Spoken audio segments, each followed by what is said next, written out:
So at lunchtime today, I've been with the AEBA, hosted by Freshfield, discussing, a whole bunch of topics, but really revolving around economic growth, particularly focusing on energy, because I'm the founder of Octopus Energy, but in the context of, the international dynamics in energy, thinking a lot about regulation.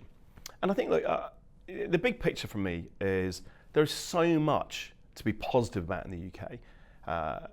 We've got a dynamic culture, we've got people from all kinds of backgrounds, we've got a startup sort of scene that makes it easy to begin businesses and get the initial investment. But then we've got a bunch of challenges.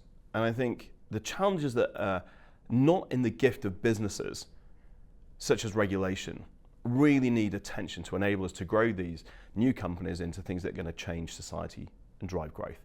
A couple of examples. I was asked, what policy would I have to enable more infrastructure to be built more quickly, more cheaply, and to improve dynamism? And I think there's a simple one here. For example, we could halve the timelines for all regulatory processes, but accept, there are going to be one or two outliers that you can't get done in that time, but the vast majority will happen faster.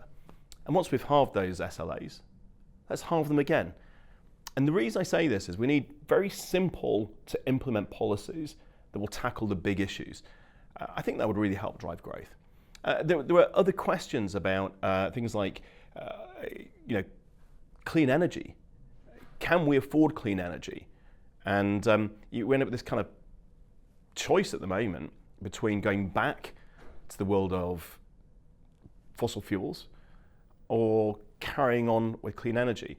But actually there's a middle ground, which is adopting the latest technology, reforming our markets and our plans to use the plummeting cost of, for example, solar and battery to help drive bills down without going back to the world of fossil fuels.